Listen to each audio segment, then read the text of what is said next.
Hello friends, welcome to Edu Skills Learning Made Easy. Today we'll be dealing with writing resume made easy. Resume writing is normally a big challenge for each. If we are not able to market ourselves, all our journey is meaningless. Resume writing seems to be very challenging and confusing. But then today I want to guide you step by step into the resume writing. Resume will have 1 to 3 pages maximum, and normally for the freshers it's 1 page which is recommendable, whereas CV can run into 20, 30, 40, 50 pages where you need to be placed in academic field, assistant professor or a vice chancellor. It can run into 50 or 60 pages whereby you record all your paper publications, achievements, certifications, license, and all your academic achievements.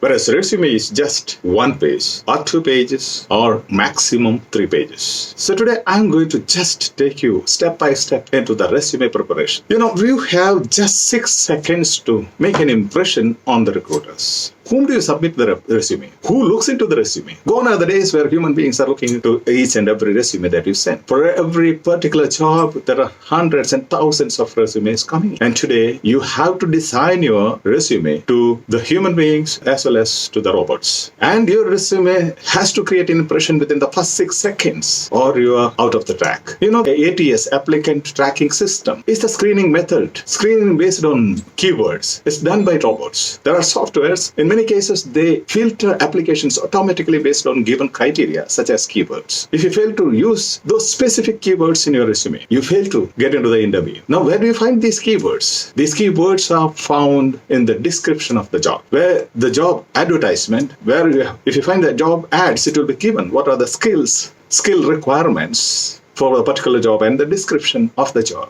So you have to pick up those keywords from the description of job and adopt them or include them into your resume. ATS usually filters your resumes. For example, education. If it needs a Master of Computer Science, a specific certificate, if that is not mentioned in your education column of your resume, it's ultimately rejected. The contact information, the full address, phone number, and the email for the minimum. If any one of these is missing in your resume, at the very initial stage, the ATS will reject your resume. For example, they mention skills, relevant skills for the role, fluent in English, proficiency in data processing, something of that sort. If those particular skills are not mentioned in your resume will not go to the next step. Or the job description asks for work experience, specific job titles, certain amount of time or years of experience in a particular position. If that is not mentioned, for example, consulting manager, 3 years of work experience in management, if these things are not mentioned in your resume, they will be filtered out. They will not go to the next stage. So ultimately, how to get your resume past the applicant tracking system, how to get across the ATS system, the filtering stage, that's what I'm going to tell you in this video. And if you stay till the end, I'm damn sure you will make it up and your resume can be easily drafted. And at the end of this video, I'll be giving a bonus tip and a fabulous gift whereby 10 of you will be selected for customization of your resume, which I'll be doing personally as a bonus gift for you, for which I'll be giving you the link at the end of this video. So what is a resume? How should you draft the resume? What are the contents of the resume? Let me put it in very brief and simple pattern. The resume should contain number 1, contact information, number 2, branding statement, number 3, skills, number 4, experience, number 5, education, and number 6, additional information. So getting into this resume, this could be the style of a resume. And first part is the contact information. The contact information should contain your full name, your address, phone number, and email ID. And if you have a website and other things, Twitter handle, all those things, it's optional to include. However, these are the basic things. In the contact information, the heading, the top part of your resume should contain the full name, address, phone number, and email ID. When I say email ID, make sure to use a professional email ID. I suggest let it include your name at the rate of dash, not any funny word used in our college days, but then make it very professional. It's better to add your name, start your email with your name. And second one is branding statement, or you call the resume summary. And remember, gone are the days for objective statement. It's outdated. Mainly because the reason is you are marketing yourself. When somebody marks something, have you seen anybody speaking about what they want? But any product is marketed as a solution for the problem of the customers. The branding statement should market you and grab the attention of the recruiter by saying that what value you can add to the employer as an employee or to the organization. Branding statement also can be called as resume summary. A single paragraph consisting of 3 sentences at the most, which should include the relevant year of work experience, if any, past job responsibilities, skills, abilities, and personality traits, qualifications, certificates, and licenses. The keyword is relevant. You may have many years of experience, work experience, but if that is not relevant, it's not to be added here. You might have gone into many jobs. Unless this particular job description demands it, don't include it. And the skills, abilities, and personality traits. Look at the skills which are relevant to this particular job. Summarize them in one small paragraph into 3 sentences in your resume summary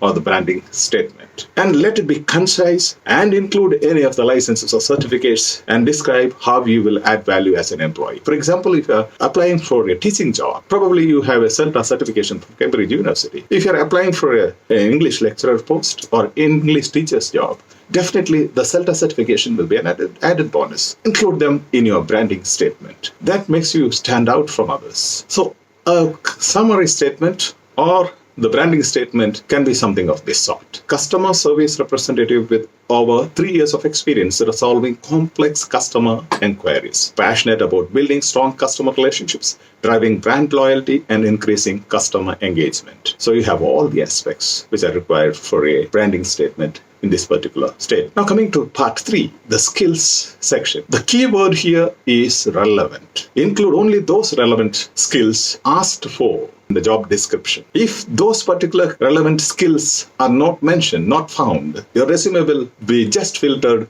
at the first stage by ATS. So job-specific skills, relevant skills are the ones to be included in this particular area. So no generic resume, please. The formula to be used is PAR formula. PAR means P-A-R. P stands for problem, A stands for action, and R stands for result. Tell them how you faced a problem and what action did you take and what was the result. These are the 3 main key aspects should be found in your skills statement. For example, your skills 1 is process streaming. Created customer service email strips used by the company to interact with customers. Single-handedly created customer service representative training manual, reducing onboarding process from 6 to 4 weeks. Reduced average customer representative call time by 90 seconds with intuitive online training. Maybe another skill, complaint resolution. Answered an average of 60 plus calls per day from unsatisfied customers related to delays in shipment, order mistakes, and lost orders. Achieved 87% average customer satisfaction rating, surpassing team goal by 16%. Here you have the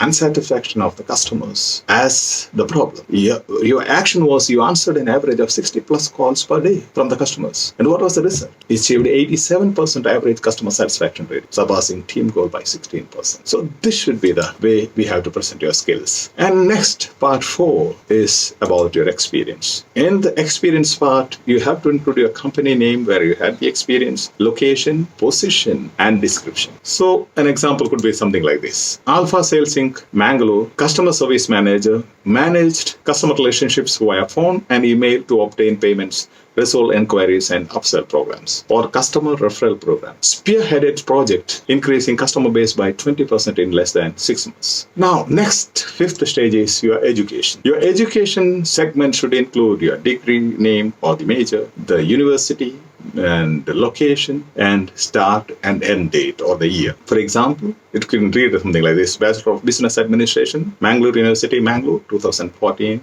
to 2017. Then the last column, 6th column, is achievements and interests, whatever you want to give additional information if there is something very remarkable and relevant. For example, leadership positions in student groups, publications, patents, conference presentations, relevant extracurricular activities or experiences, languages or volunteer experience. However, the keyword is relevant. It should be relevant. It should make you outstand from others. If it's not relevant, this is an optional segment of the resume, so you can leave it out. So ultimately, the resume looks like this. It's as simple as that. So to summarize, resume should be written in 1 or 2 pages, never to exceed 3 pages. Resume should contain the full contact information, a branding statement or summary, the skills segment, experience segment, education segment, and an additional information segment for your special achievements and awards to be mentioned. And for further clarifications and to attend a webinar where I will teach you step by step to formulate every sentence in every segment of the resume, just text me in the WhatsApp number given here